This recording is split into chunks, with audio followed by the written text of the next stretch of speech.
Hello, my name is Rabbi Matt Schneeweiss, and this is the intro to my 5-minute Kavanah series. What is the goal of the series? It is to make 5-minute videos on tefillah and brachos with the aim of improving our Kavanah.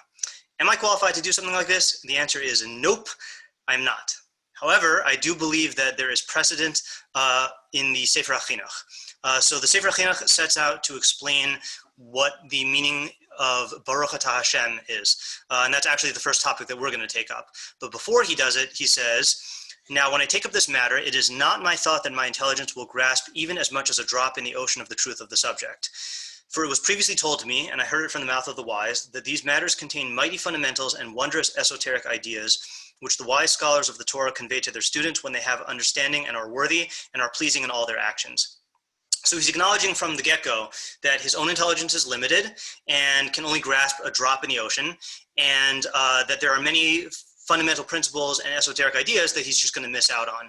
Okay, but then he says, "Yet my abounding desire to attain ktsas tam, some reason or some rationale about this, compels me to speak of it." This is exactly how I feel. I've given classes on tefillah and brachos for the last 10 years, and in the last 3 years, my interest has ramped up.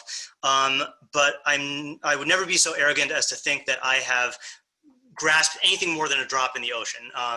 The tefillos were written by the Anshe Knesset HaGadola, which included many Nevi'im and are incredibly deep and rich, and I can only grasp a little bit.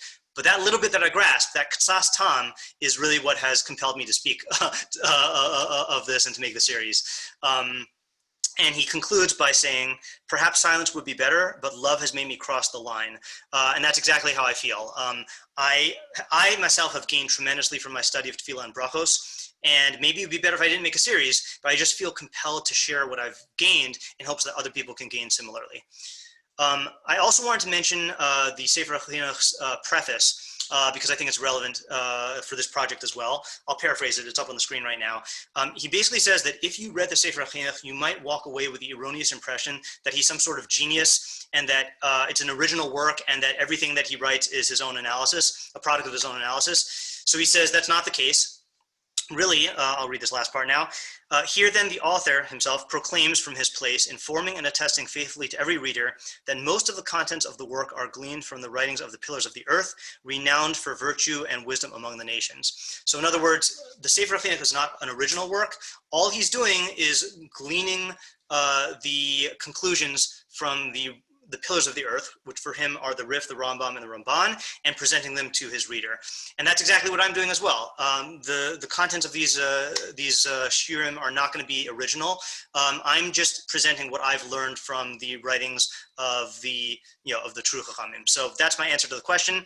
I'm just going to try to provide ktsas tam, some rationale or reasons in the text of the Tefillah, which I'm gleaning from the works of the true Chachamim. Okay, what are the practical objectives of the series? So I have 3 objectives, and these are all taken from the Rambam. So in his intro to the Mishnah Torah, in his definition of Sefer Ahava, he says, "I will include in the second book the mitzvos which are frequent, in which we have been commanded in order to love God and to remember him continually." And he mentions Kriya Shema, Tefillah, and Brachos. So you see from here that 2 of the objectives of Kriya Shema, Tefillah, and Brachos are Ahavas Hashem, love of God, and Zechiras Hashem Tamid, remembering Hashem continually.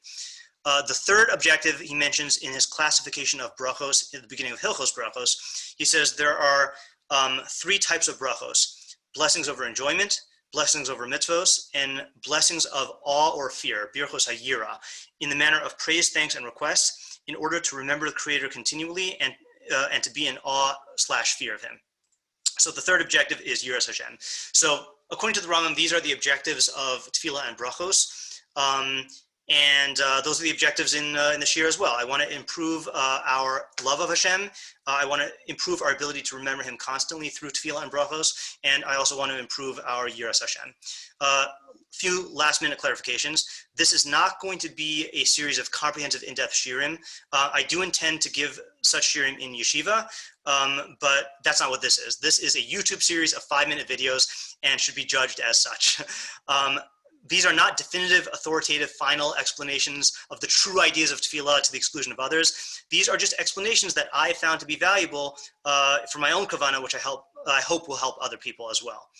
This is not based on a curriculum. This is going to be determined based on my own learning and interest, wherever that takes us. And I can't promise to make daily videos, but I would like to make videos as frequently as possible.